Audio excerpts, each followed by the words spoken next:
All right, I think we're live. Hi, everyone. This is Katie Topple. We are coming together today chatting about the first section of Refugee, which we're reading for ELL Chat Book Club 12.0. So we are coming together today chatting about the first section of Refugee, which we're reading for ELL Chat Book Club 12.0. So okay, sorry, it was playing on one of my other tabs. That was okay. Anyway, so we'll just do some quick introductions. There's 3 of us right now. We may have some more people popping on. I'm not sure. And then we'll get started chatting about the book. So Cynthia, do you want to introduce yourself? Cynthia Lamas. I'm from KCMO, working in Independence, Missouri, secondary at Truman High School, 2 developing English classes. Awesome. And Chris? I'm Chris Tennyson. I'm from Murfreesboro, Tennessee, and I actually will be leaving the classroom this year and be a coach next year for English for ESL at Tallinn schools. That's awesome. Had you announced that before on Twitter? I did. Brand new. You did. Yeah, that's awesome. I know. Congratulations. Thanks. I'm super nervous, so I'll be maybe coming to y'all going, what do I do? What do I do? Well, we have amongst our PLN, there's several people who are in more coaching roles. And I'm sure that I know there's lots of books that have been recommended here and there. You know, ESL teachers are coaches. We are by nature because we have to be. So yeah. Yeah. Well, and also teaching college, you've had leadership experience to be able to, you'll be great. You'll be great. It's always hard to shift to something new, but at the same time, it's a really good way to stretch and grow and continue to influence, kind of broaden the net and influence more teachers, which is really, really great. Okay, let's chat. I reread this at the pool today when my daughters were having swim class, and I made so many tabs and notes. Cynthia, you said you finished the book, right? I did. Okay, and I've read the whole thing before, but my memory is terrible. So I remember it, but I'm really just sticking with what we've read so far so that I can be within those chapters. And Chris, did you finish it, or are you? I didn't. I had stopped reading it because I was afraid I'd get too far ahead, and I do that. I'd forget what was going on in the book, so I quit.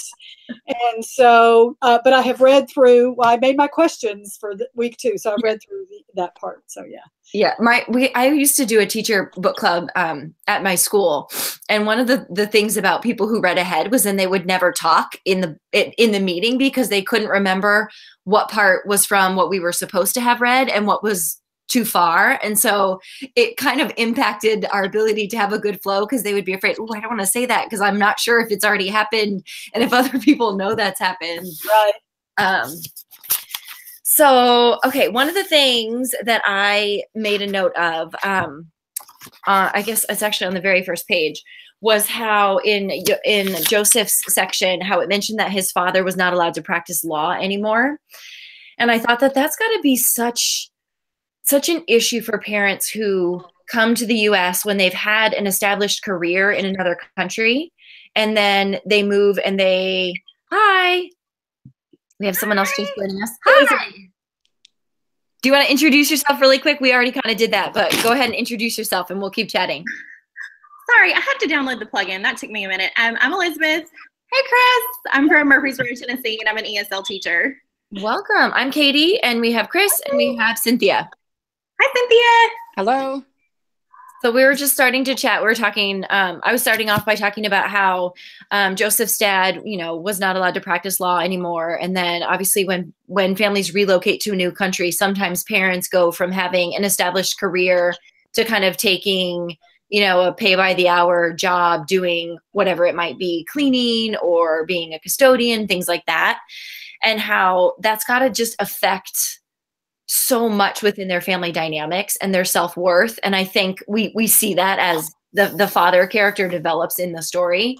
We see kind of his spiral of dealing with everything that was going on with him personally. But that's just such a huge thing that families encounter that obviously affects not just the parents, but the whole family dynamic in terms of how the parents are, just their self-worth and sense of pride maybe in what they're able to do.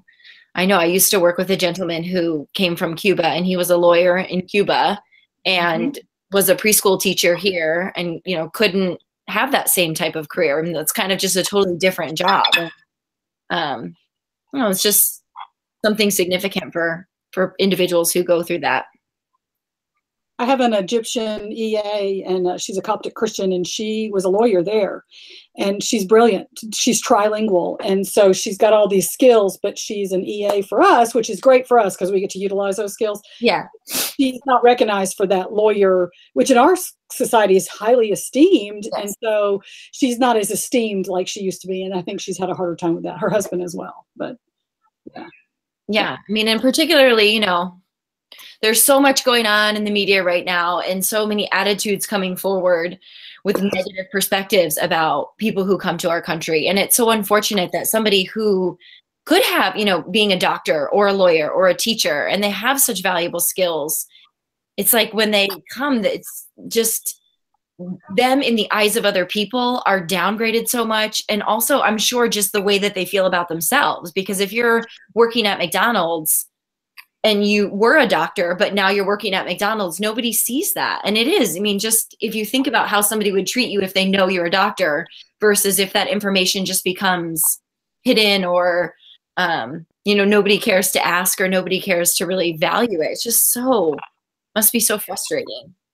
I have a family that came here who owned restaurants in their native countries, and they were great. Their restaurants were well known in their country, but then they came up here and they have to start all over again, having a hard time finding loans to open up a new restaurant. And so they have to start from scratch, and they have to, you know, instead of owning a restaurant, they are working at a restaurant, trying to save money. So then hopefully down the road, they can establish some credit to be able to open their own restaurant. I mean, they're eventually getting there, but it takes a long time. Yeah. And I'm sure it's hard to put yourself out there to, there's just such a status difference in the way that our country is unfortunately treating people. And there's just, it's maybe they don't even feel comfortable to kind of share their story. You know, maybe with teachers, when you really get to know families, you would, but in the general sense of what they're putting out there, they might not feel comfortable to say, I'm a doctor or I'm a lawyer in my home country and I have these skills. It becomes kind of this, you know, there's such a theme of wanting to feel hidden and being invisible that's mentioned so many times in just the section that we've read. I feel like you know, that can kind of relate to the whole job thing too, is maybe they're just really trying to go under the radar and lay low. And so they might even be afraid to kind of put that forth of skills that they might have. I think we see that too with even like participation in schools. I've seen that a lot with parents, you know, that have all these skills, but they don't want to come and I don't know if it's that they don't want to come and participate and help, or that they just want to really like keep a low profile and lay low. And, but still just the sweetest families. And a lot of our students like to talk about what their families did back in their home countries. And so I really think it's good. I don't think sometimes the general education teachers think to ask that. And, so it's really, I love to be able to talk to them about, you know, what was going on at home and, you know, even what led you here. And especially with younger kids, which is who I work with, they open up a lot faster and easier because they don't know, they just want to talk and they just want to share their stories. So I don't know. I think sometimes there's just a boundary where some families just don't know what to do. I think trust is a huge factor in that, because I was thinking there were several times as I was rereading today, I wrote down, like, for example, with the police issue in Isabel's chapter and the kids who became Hitler's youth and things like that. I feel like these characters don't truly know who they can trust and who they can't trust. And so you know, when you come from a war-torn country where police officers are beating your parents, and then you go to a country where police are meant to serve and protect, how do you know that that's what they're truly going to do? And so there's fear around that. And so even in a situation where, you know, I mean, let's just say for the sake of argument, there's a medical need or a safety need, families might be afraid to involve authorities because they're afraid, and they're afraid of deportation, or they're afraid of a myriad of things, or just being mistreated, being injured, violence. And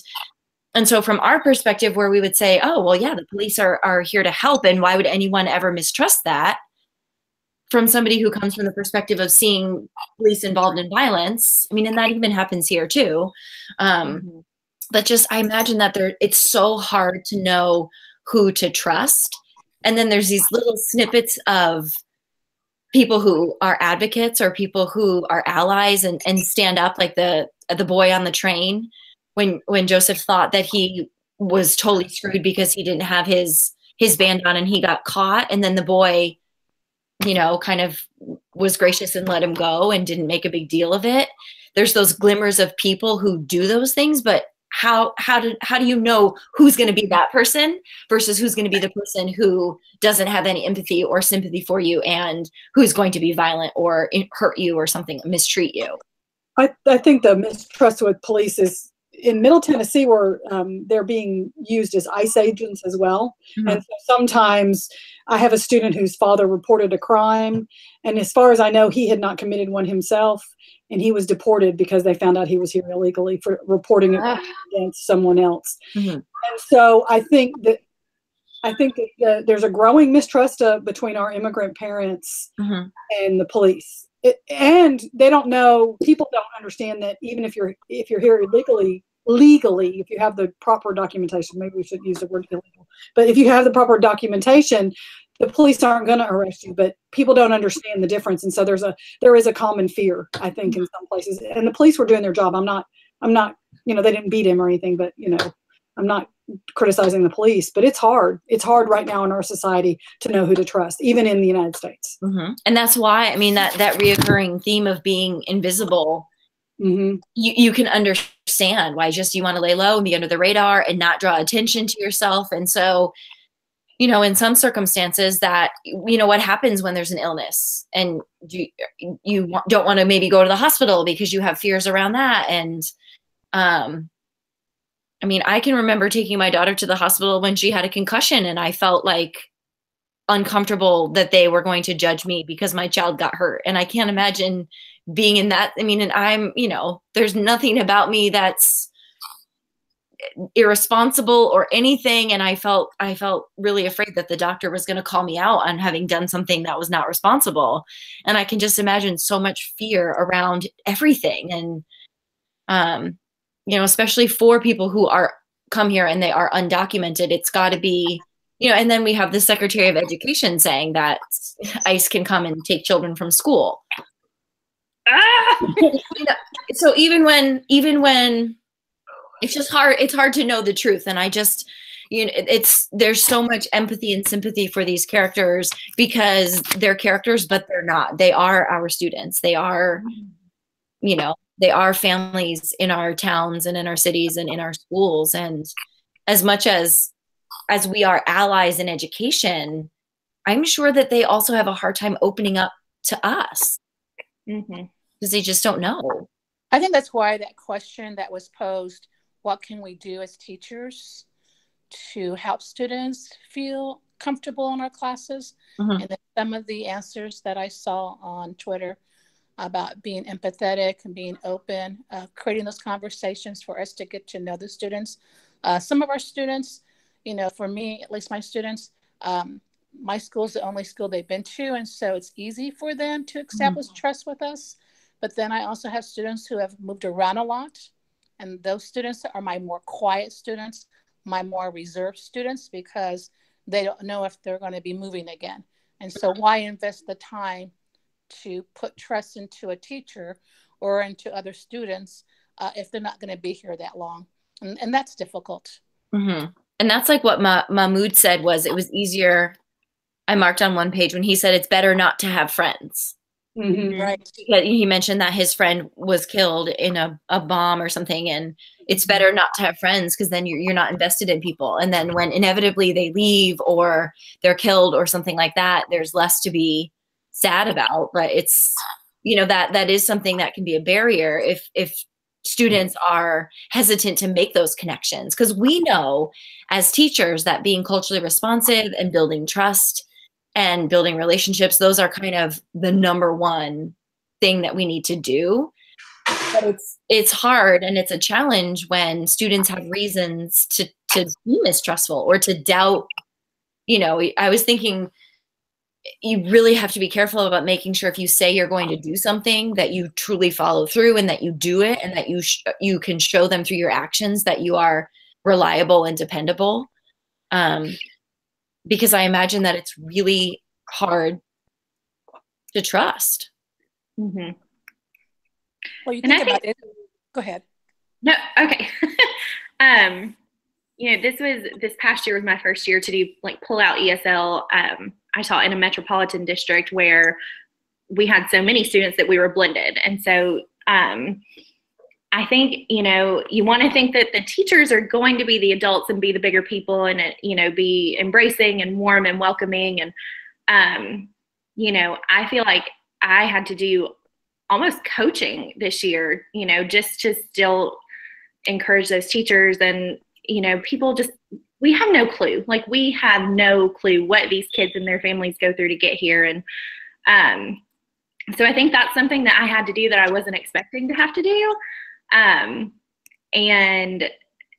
you know, kids aren't going to trust a teacher who is not welcoming to them. And I think that was really hard to kind of swallow, because you can't change people, but, you know, you can encourage them to try new things and new techniques. And, you know, this population is not, you know, it's not going to decrease. And, you know, these are public schools, these are our children. And so I think that's something that I've tried to be working on over the summer, just to go back in the fall with, you know, really just trying to make our classroom teachers as embracing as they can be. And just, so that was something I was not expecting, but it's been good.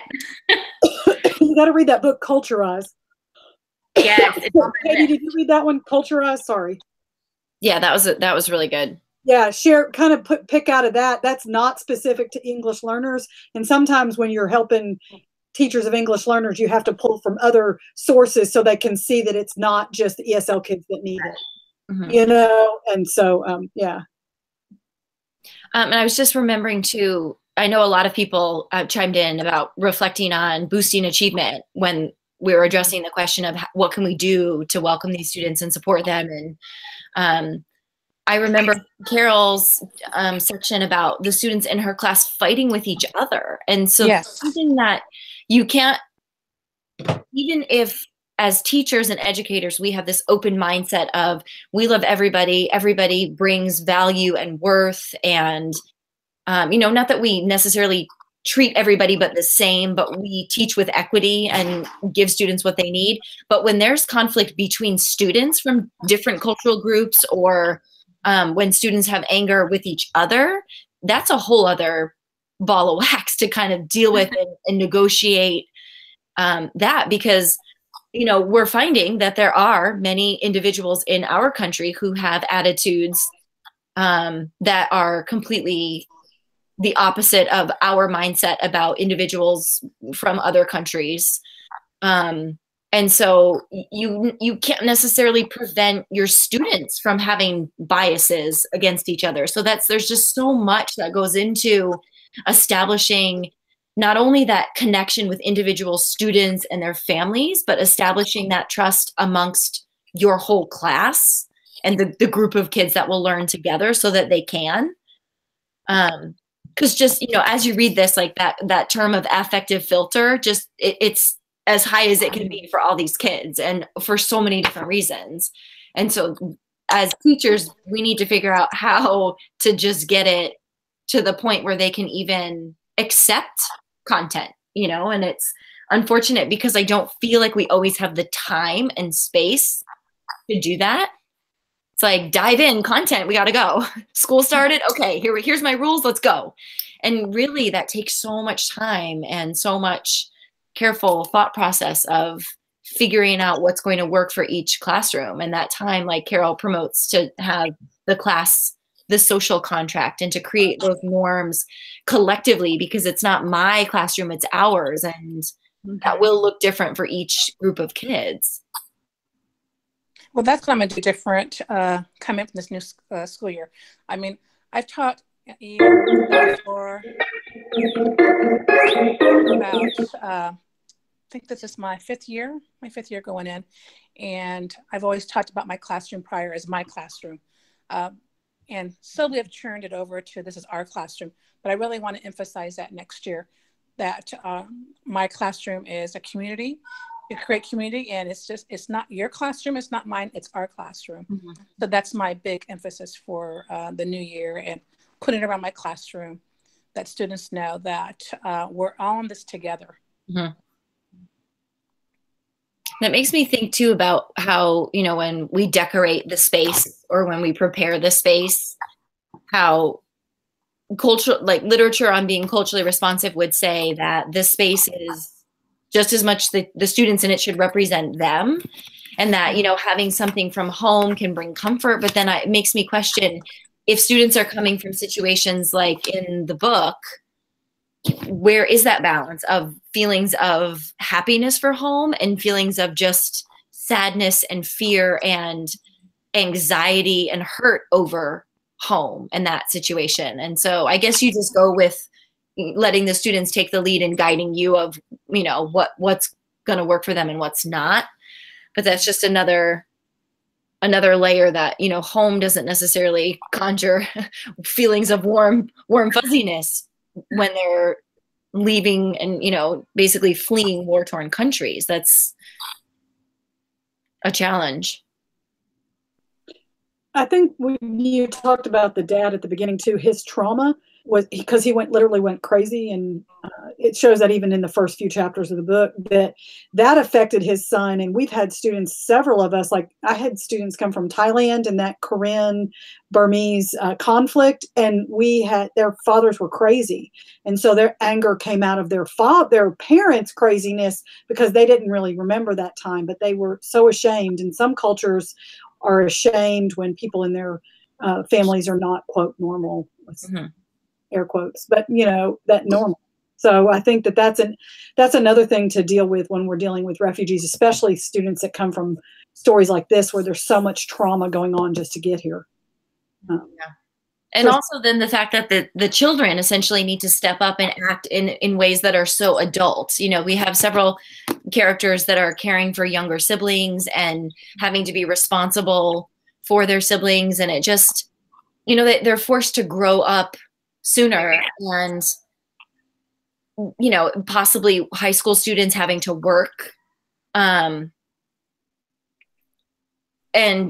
manage the children as if they're the parents, but then they're also expected to do homework and be ready for tests and get enough sleep. And it's just that adds, there's just so many layers to the struggle that you honestly wonder, I mean, could I do that? I don't know. And we've talked about a lot through Carol's book about grit and perseverance and things, that these characters and these real students kind of that's just part of, you don't have to teach that to them. That's been part of their experience because they've had to overcome so much.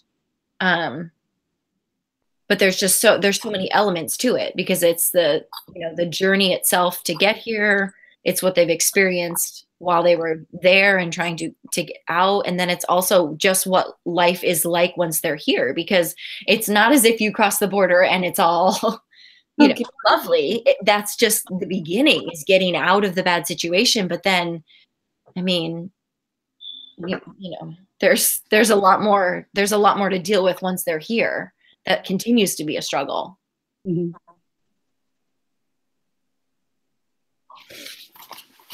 Trying to see what else I marked. One thing that struck me as funny is not funny, but the first time I read this, I was a little bit surprised when there was references to Twitter and Facebook and cell phones. And I think that's because, you know, I've read so many more books about kind of the World War II era. And obviously, you know, those things didn't exist. And in my mind, you know, it's easy to kind of say, okay, well, this is stuff that happened a long time ago.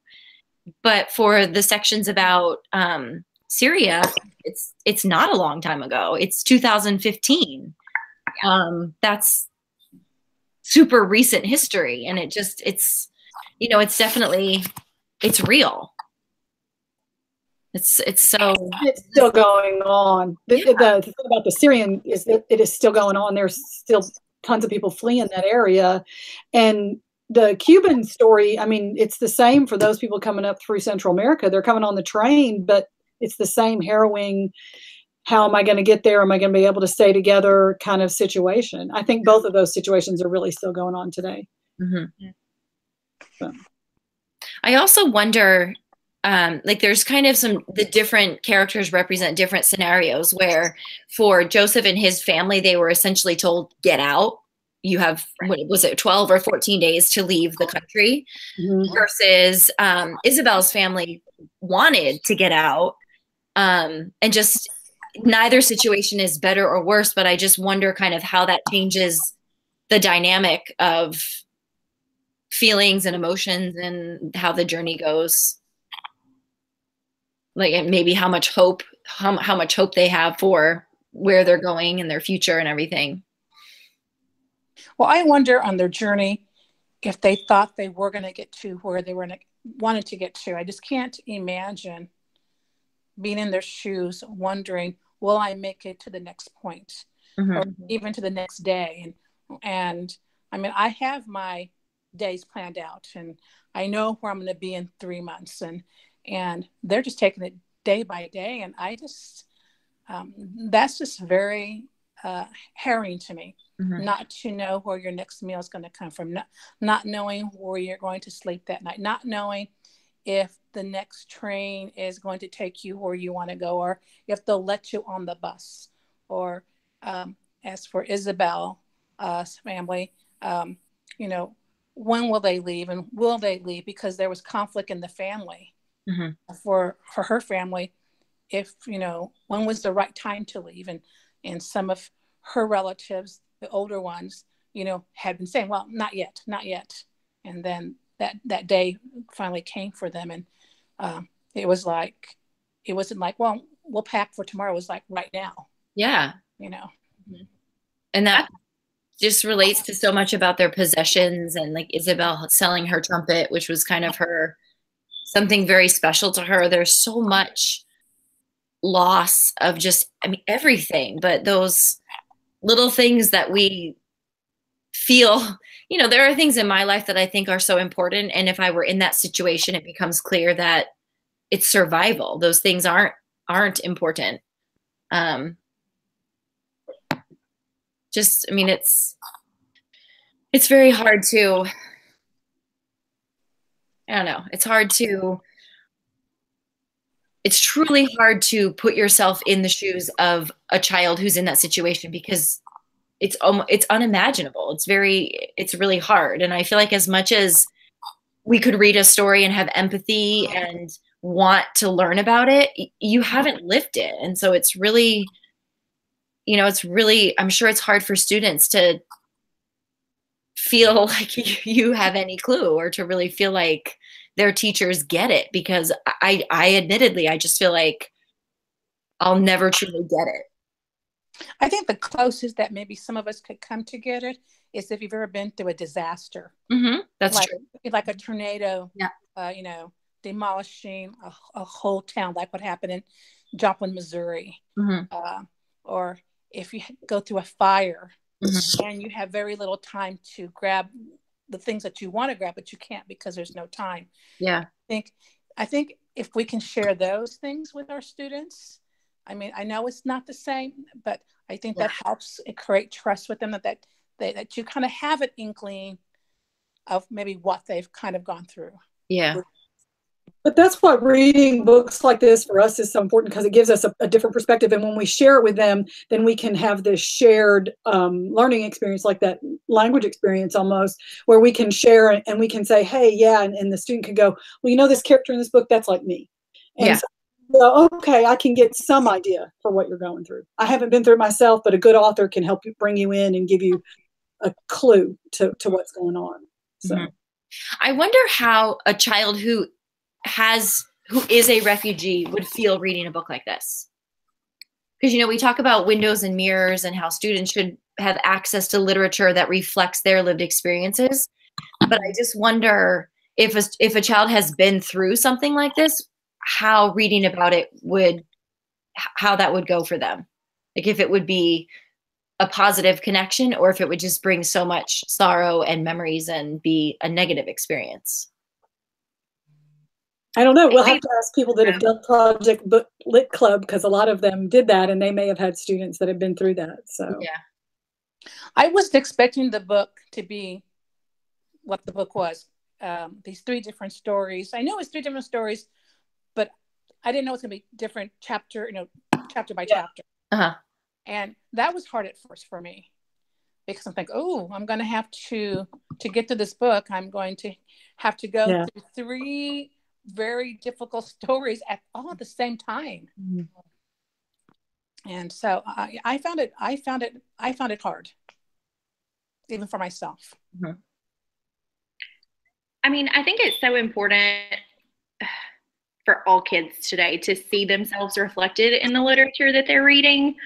And so, I mean, I think it might be a little bit of both, but the kids I teach, I can see them being more of, oh my gosh, like that's like me. I've done this and this, you know, a lot of the books that they're exposed to, especially the upper elementary grades, you know, chapter book read alouds, those are things they're not going to see themselves reflected in. And so I've even, you know, I have not finished this book yet, but, you know, I'm thinking even with my possibly 5th graders next year, I'm not going to have as many of them, but I was just thinking, you know, and I think it's cool that you can see the parallels of the characters and how, you know, even though they were happening at different points in history, they are still, similar things are still happening to all of these families. Mm-hmm. And so I think that's really cool. And so I don't know, I think it would be hard coming from the point of view of the student, but I also think it's important for them to know that their stories are being told. Mm-hmm. I think the title of the book is really positive because it's refugee. It's not illegals. It's not undocumented. Yes. I think that really makes a big difference, that our students can see a word that relates to them that's not negative. Yes. So, I mean, because I think a lot of the language that we hear out there, even now.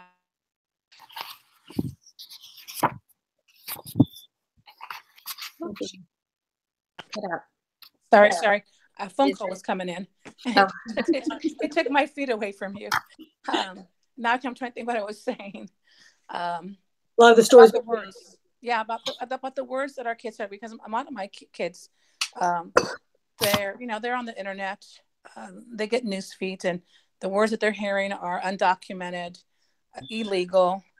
And I think, I hate to think that those words are shaping them and then bringing them down. And so I try, okay, here's some other words and let's use these words. And I came across another word just recently that even in our legal sayings in our departments like DOI and ORR, they're not even using the word illegals. They're using the word improper entry. So I thought that was very interesting that even in our legal world, we're not even using the word illegal.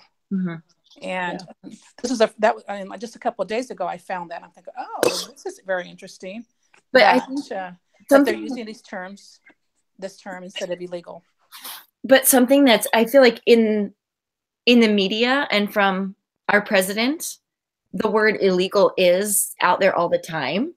Right. And I actually, not this past winter, but the winter before, I was teaching a college course, and we were talking about one of the basically the law that's, and I can't remember which court case it was, but the court case that set the precedent that undocumented students have a right to public education. And in the description, it used the word illegal. And I felt like it was something that I had been hearing so much. I was almost desensitized, and I used that word in class. And one of my students called me out on it and said, Professor, it's, non-documented, or she corrected me. And I was mortified, but so thankful that she called me out on it, because I would never, ever want to mistake. I mean, I worried enough that I offended her, and I would worry even more if I would offend a student or a family that's a child at my school. And so it was, I mean, it was a great lesson in speak your truth. And, you know, if something is offensive, say it, because I was mortified. And I was literally just using a term that was associated with this court case. It did say that word. And so it's in our mind so much because we do hear it so much, even though we don't like it. Like I used it earlier. I think it was just because I hear it so much, I forget that it's not a term that I should use. Yes. And I'm so hypersensitive about the way people discuss students with special needs. In my master's program, it was person first language. And anytime somebody says special needs kids, I just, wait, what? Because it was so ingrained in me that is not the way you say it. But yet, in speaking about kind of another population, I've said something that clearly offended my student, or at least she felt the need to call me out on it. And it is because it's out there so much. And, you know, imagine a meeting where you're working with a group of parents and that's what you say, and they are undocumented, they would be so offended, and that would be so hurtful. And so we really need to be careful about the way that we speak and the terms that we use, because, you know, families they don't always disclose. They don't want to necessarily, and they have fears about disclosing, and it's not our business. But it's just something that, you know, I would never want a family that I'm working with to feel uncomfortable because of the way I've framed something or said something. So we do just have to be careful. Well, I think a friend of mine brought up the distinction between refugee and asylee. You know, a refugee is somebody who applies before they come, and an asylee is somebody who I guess gets here and then applies to stay. And I wish we would call these people coming up from the South that we're separating asylum seekers, because that's really what they are. They're seeking asylum. Mm-hmm. They're not, they would love to come in, they would love to come and have the documentation and everything, but it's so dangerous. They don't have the time to wait. Right. That long drawn out process. So they're really seeking asylum. And I think that if we could think about it that way and change our mindset and get rid of that word, then we would be better off. You know what I'm saying? They don't want it to think of it as a positive thing. There are some people that are in our society that want it to stay negative. And as long as we continue to use that word illegal, then it stays very negative and very, very, you know, us versus them. So. Yeah. Have you seen there's something going around I saw on Facebook that just mentions, you know, harboring Jews was illegal. There are many things throughout history that have been illegal, but they are the actions that show compassion and that show faith in humanity.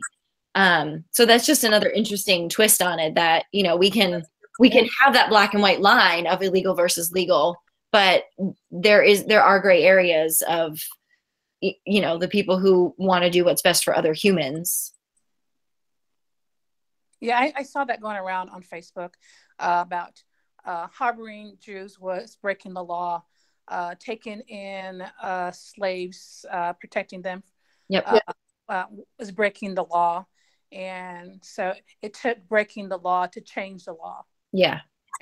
And that's, like you said, where that compassion comes in, where the law is the law, but there are moral issues at hand that sometimes requires people to break the law to get things to be changed. Sometimes can we have it? Yeah, I agree. Have you guys seen the Refugee poem? The what? On Twitter? No. It's one of those poems where when you read it from top to bottom, oh yeah, I've seen it. Entirely different than when you read it from the bottom to the top. And so the top to bottom is our president, you know, that perspective of keep these people out, they don't belong, da da da da. But then when you read it from the bottom, it's same words, just the different order makes it the other perspective. Those I've seen a couple of poems, like it's really cool. I'll find it and post it on Twitter. It's interesting how this is all, you know, to read this book at this time of what's happening in the news is really, I really thought that too. Interesting. And I saw some posts yesterday. Jennifer Gonzalez was one. She's the Cult of Pedagogy. and she posted a tweet about how I am like discontinuing all of the educational tweets that I had planned. And then she just posted information of how to help the families who have been separated and everything like that. And other people in the thread kind of spoke negatively about teachers who are continuing to just tweet about whatever, because they said this is the only issue that we should be drawing attention to right now. And it made me step back and question, like, is this a good time or not a good time to be reading this book and discussing it? But I feel like anytime we're trying to bring the stories to, you know, to the forefront and think about how we as educators can do the best for the students we teach, I think that's a good thing. But it did make me pause. And eventually those children are going to be somewhere in the United States. And the more we talk about things like this and some other things, then we can help teachers be prepared for when they do come, hopefully. They won't be stuck where they are now. I mean, how many of you guys have gotten asylum seekers? I've gotten several in the last couple of years that have come through to Tennessee. And so if reading this book and seeing the news has helped me understand where they're coming from, then I'm able to have the skills more so to help them when they get here. Yeah. And so, yes, that is a horrible, awful thing, and we have to concentrate on that stopping. And it hasn't. I'm not going to say anything about what he has done in his executive order because it doesn't necessarily change the condition of where the children are right now. Yeah. But we are hoping they'll eventually be our students, and so we need to be ready for that. So. No, I agree with you, Christine. I think that we live in a world today that because we're on internet and we have this information accessible to us readily, it's really, really helpful. I think that when I was reading the section on Isabel, and I'm Hispanic, and not because I'm Hispanic and she was Hispanic, as I wrote in my post answering a question, I was amazed that in the 1990s, I was getting married, I was raising kids. I was so unaware of the plight of the Cubans. And I read this and I'm like, where was I? Oh my gosh. Me too. I was doing the same thing. I was getting married, having kids. That was my only concern. So yes. Yeah, but it still made me feel guilty and made me feel very self-centered that I was in my own little bubble, my own little world. And here were these people who were starving on this island. And I just felt very guilty about it. And I guess I'm just very thankful now that we live in a world where we can have this information at our hands, that we can talk about it, discuss it, put it out there and help others become more aware of it. And whether or not they want to listen, whether or not they, want to hear the things that we're doing to help students, that they can choose that. But at least I know that even listening to you, Christine, and to the rest of you here, that this is going to make me a better teacher and make me able to even coach my teachers in my building to be ready for the students that come into their classroom. And sometimes, like we talked a little bit before about how there could be a disconnect between the lived experience of the teacher and the students. But what I hope is that in teaching English learners, I've had them say, I want to be a teacher when I grow up.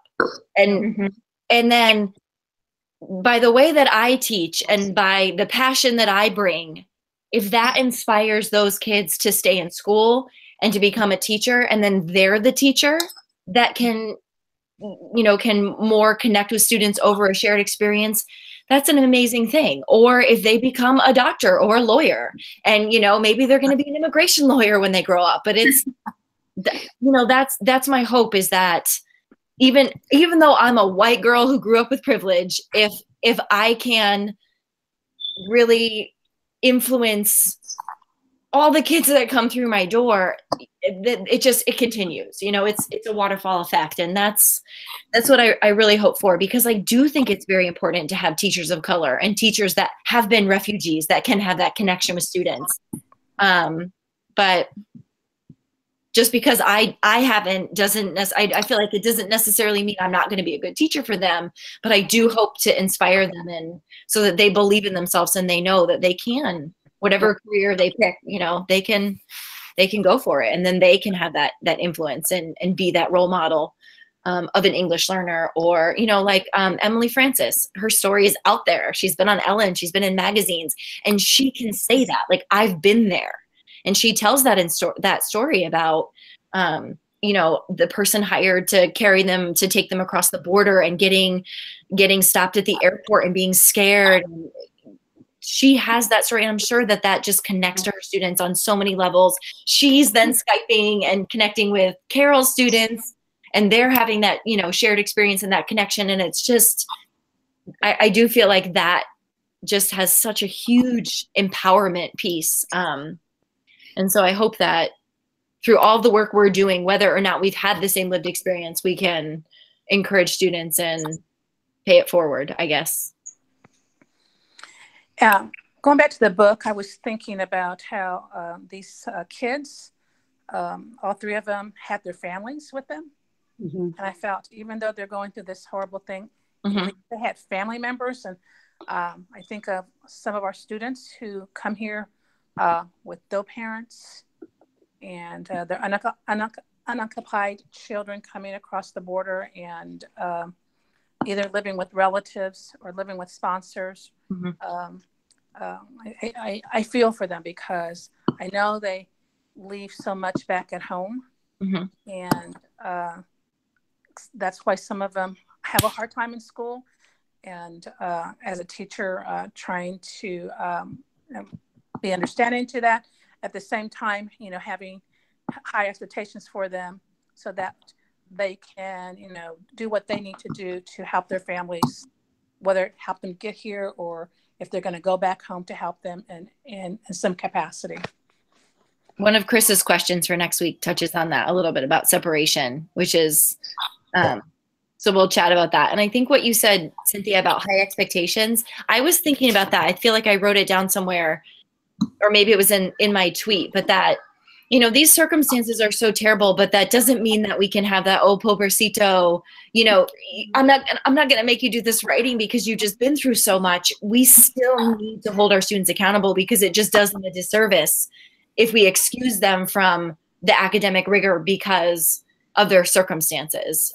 So that's a bridge to cross, of figuring out, you know, it's that relationship piece and that trust first, so that we can get there, because ultimately our job is to teach English and to support academics and to help these children, you know, finish high school and graduate, and then help them get to the path that lets them be, you know, productive members of society, and have the means to improve their life, which is kind of the, you know, the goal that their families are seeking by coming here.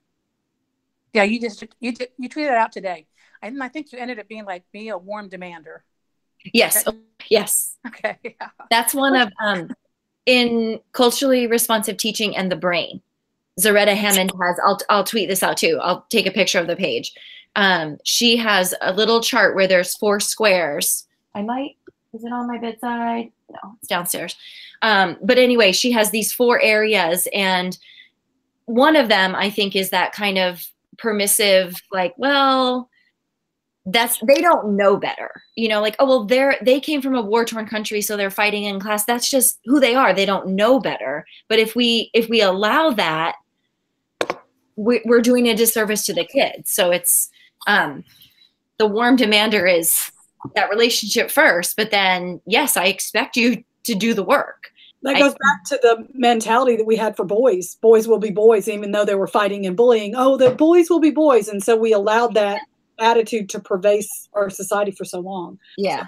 So I want to see that. That's on my book list of things to read, because that was before I got there. So. Oh, cool. Yeah, that's a great one. We're actually, I am the building equity coordinator at my school, and we're doing that as a book study this summer. I've read it like 2, maybe 3 times, but it's really good. My favorite thing about Zaretta is that it's neuroscience, and you know, right. you can't refute neuroscience. No. Right. I feel like a lot of the initial kind of research and information on being culturally responsive was, I don't know, less connected to maybe less connected to actual research, or it just seemed more like feel good. That lovey-dovey, yeah. And she's like, no, this is brain science. And yeah, she's fantastic. She signed my copy of that book. I am going to have to sneak out early. I have a doctor's appointment, so I have to leave. But ladies, it was really nice, and always nice chatting with y'all. So thank you for having me, Katie. I appreciate it. For joining us. I hope you enjoy your cookies. I will. Not the doctor's appointment necessarily, but the cookies, yes. Nice meeting you. If we do this again next week, maybe I'll be able to join. So. Okay, awesome. All right. Bye. Bye. Any other things that you guys have on your mind before we wrap up? No, I just think that this book for me was very quick. Mm-hmm. Started going, then paused, and then all of a sudden it's just I couldn't put it down. And, yeah, that was. And you're right. And you're right. I'm gonna have to go back now and take some notes for maybe next week's chat, because since I've been to the whole book, it does run together. So. Yeah. Yeah. What about you, Elizabeth? I mean, it reminds me of a couple of stories I've read before. Salt to the Sea, especially the Jewish story, is just, there are a lot of similar things between the two of those. I think one of the biggest, and again, I'm only on page 110. I've just haven't been going as fast as I wanted to. I think one of the most interesting things, though, that I've read so far was, and now I'm going to forget her name, the grandmother from Cuba, saying that she had a chance, I guess maybe back in the 70s, to go to the States. And they were like, why didn't you go? And so that was